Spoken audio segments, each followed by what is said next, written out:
عام طور پر یہ سمجھا جاتا تھا کہ حکومت اور جو اسٹیبلشمنٹ ہوتی ہے وہ پاکستانی میڈیا کو کنٹرول کرتی ہے، لیکن 9 کے بعد یہ تاثر ابھر کر سامنے آیا ہے کہ عسکری اسٹیبلشمنٹ اور جو پی ڈی ایم کی حکومت ہے یہ صرف میڈیا کو کنٹرول نہیں کر رہی، بلکہ انہوں نے میڈیا کو یرغمال بنایا ہوا ہے، میڈیا بلیک آؤٹ ہے۔ اور یہ بھی کہا جا رہا ہے کہ جو عسکری حکام ہیں انہوں نے کچھ میڈیا مالکان کو بلایا اور ان کو بڑے سخت احکامات دیے ہیں۔ تو اس صورتحال پر آپ کا رد عمل؟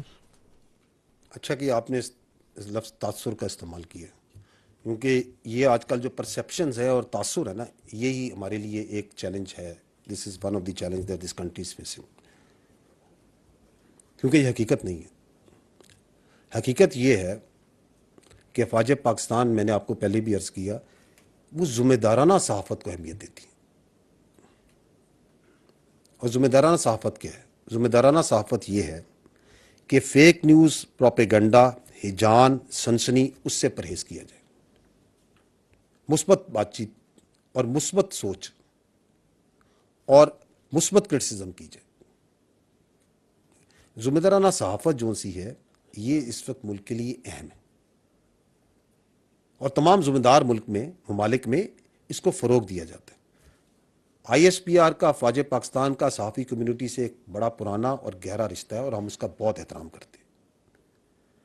ہماری صحافی کمیونٹی سے ہمیشہ سے یہ درخواست رہی ہے کہ ایتھکس اور سیلف ریگولیشن، میں نے تھوڑی دیر پہلے بھی اس کا ذکر کیا، اس کے بارے میں ہمیں بات چیت کرنی چاہیے، جو مضبوط بھی ہوں مگر قابل عمل ہوں، تاکہ ہمارے معاشرے میں ہجان کم ہو۔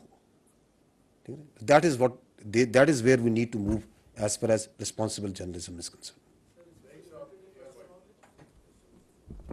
لیک الرحمان ایئر وے ٹی وی سے۔ سر، آپ نے ابھی ذکر کیا کہ تحمل کا مظاہرہ ہوا، فارمیشن کمانڈر کانفرنس کا اعلامیہ بھی تھا، کور کمانڈر کانفرنس کا بھی اعلامیہ تھا۔ یہ چیز تو سمجھ آتی ہے، لیکن پھر فوجی افسران کو سزائیں دی جاتی ہیں اور ساتھ ہی سخت اقدامات بھی لیے جاتے ہیں، تو یہ تحمل کا مظاہرہ کن معنوں میں تھا؟ اور دوسرا پوچھنا یہ تھا کہ یہ صرف ضبط انہی کی طرف ٹوٹا ہے، فوجی افسران کی طرف، یا آگے باقی جو ذمہ داران ہیں ان کی طرف بھی جائے گا، جو سیاسی لوگ ہیں، یا صرف یہ احتساب اور یہ خود احتسابی اور یہ سختی جو ہے فوجی افسران تک رہے گی؟ جی ٹھیک، دیکھیں میں دوبارہ عرض کر دیتا ہوں، I think I am not being able to explain this, کہ ریسٹرین اور سزا، آپ یہ کہہ رہے ہیں کہ اگر ہم کہتے ہیں کہ ہم نے میچور رسپانس دیا، ریسٹرین دیا، تو سزا کیوں دی؟ یہی آپ کا سوال ہے۔ دیکھیں ریسٹرین جو سا ہے وہ یہ ہے کہ آپ پہ جو شرپسند عناصر ہیں، جو عوام کے اندر سے حصہ ہے، اس کو برگلا کے آپ کے اوپر حملہ کر دیا جاتا ہے، ٹھیک، اور ہم ادھر ایک فوری رد عمل دیتے، شدید رد عمل دیتے، جو وہ چاہتے تھے، جو اس کے پیچھے جو ہینڈلرز تھے، جنہوں نے ان کو بھیجا ہے، جنہوں نے اس کی ذہن سازی کی ہے، اور ہم وہ شدید اور فوری رد عمل دیتے، اور ملک میں اور انتشار پھیلتا، مزید ملک غیر مستحکم ہوتا۔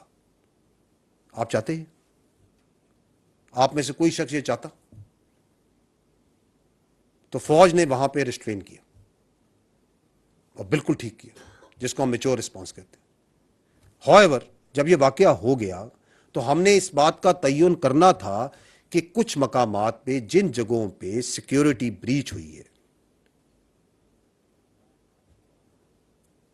اور جگہوں کے تقدس کو برقرار نہیں رکھا جا سکا، تو اس کے پیچھے کوئی ہمارے اندر کوئی کوتاہی تو نہیں تھی، کوئی غفلت تو نہیں تھی، کوئی غیر ارادی کمی تو نہیں رہ گئی تھی۔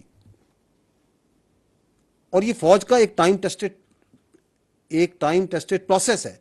جب بھی کوئی نقصان ہوتا ہے تو فوج اس کی انکوائری کرتی ہے، کیونکہ وہ اسٹیٹ کی پراپرٹی ہے۔ اگر اسٹیٹ کی پراپرٹی جلی ہے اور ایک جگہ پہ بریچ ہوا ہے تو اس کی انکوائری ہوگی کہ یہ کیوں جلا، یہ کیسے ہوا، تو اس کو، اور اس میں جو نقصان ہوا اس کا تعین کرنا ہے، جو غفلت ہوئی ہے اس کا تعین کرنا ہے۔ اس کے لیے ایک ٹائم ٹیسٹڈ بڑا ایک پرانا، تمام ملکوں کی فوج میں ہوتا ہے، ہماری فوج میں نہیں، تمام ممالک کی فوج میں، and like a professional army we also have that process. اس کے مطابق ادارہ جاتی انکوائریز کی گئیں، میجر جنرل کے عہدے کے افسران کو لگایا گیا۔ جب وہ انکوائریز ہوئیں اور تمام شواہد رکھے گئے. جو لوگ انوالوڈ ہیں ان تمام نے آ کے اس کے اندر اپنا موقف بھی بیان کیا کہ جی کیوں ہوا, کیسے ہوا. اس کے بعد کوئی سفارشات ہوئی اور اس کے اندر جن ذمہ داران کو سمجھا گیا کہ ان کی وجہ سے یہ غفلت یا یہ کوتاہی ہوئی ہے, ان کے خلاف جو سزائیں دی گئیں وہ میں نے آپ کو ایکسپلین کی. اور اس میں میں نے آپ کو یہی بتایا کہ فوج کا جو خود احتسابی کا عمل ہے اس میں نیچے سے نہیں شروع ہوتا, یہ ہمیشہ اوپر سے شروع ہوتا ہے. تو جس کی زیادہ ذمہ داری تھی اس کو اتنی بڑی اتنی ہی سزا دی گئی. تو دیٹ از دی ریزن. اور یہ اس اب آپ کے ذہن میں آپ نے سوال کیا, آپ کے سوال کیا, اس کی وجہ یہ ہے کہ اس کی ارد گرد اتنا جھوٹ اور پروپیگنڈا پھیلایا جا رہا ہے پاکستان میں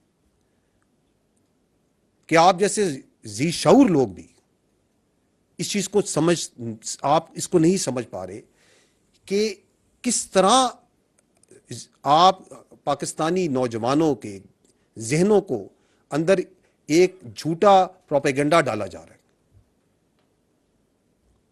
تو اس کے اندر دس از دی وے دس ہیپنڈ. تو وہ بالکل ریسٹرینٹ تھا اور وہ بالکل جائز ریسٹرینٹ تھا, کیونکہ جو وہ چاہتے تھے اس کمرے میں ایک شخص یہ کہہ دے کہ ہمیں شدید رسپانس دینا چاہیے تھا اور ہمیں اشتعال میں آنا چاہیے تھا. ایک شخص یہ کہہ دے, آپ میں سے ایک شخص بھی نہیں یہ چاہتا.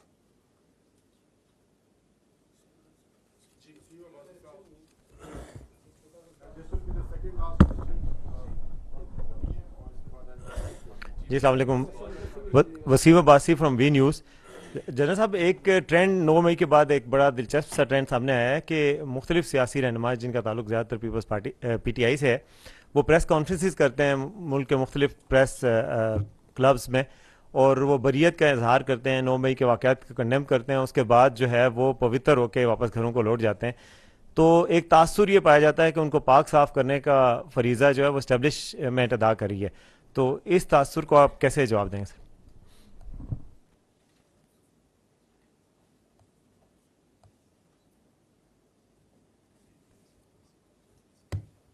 کائنڈلی دوبارہ اگر آپ مجھے دوبارہ بتائیے.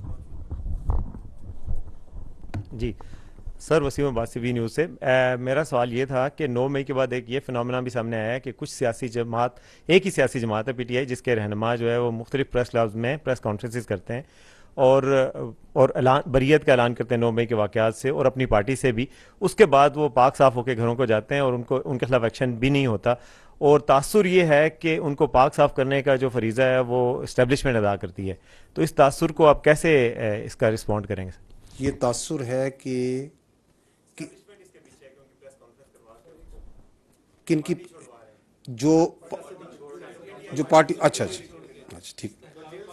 آپ پریس کانفرنسز دیکھیں, کوئی سیاسی لیڈر کوئی پریس کانفرنس کرتا ہے یا نہیں کرتا ہے, کوئی پارٹی چھوڑتا ہے یا نہیں چھوڑتا ہے, یہ اس کا ذاتی اور انفرادی عمل.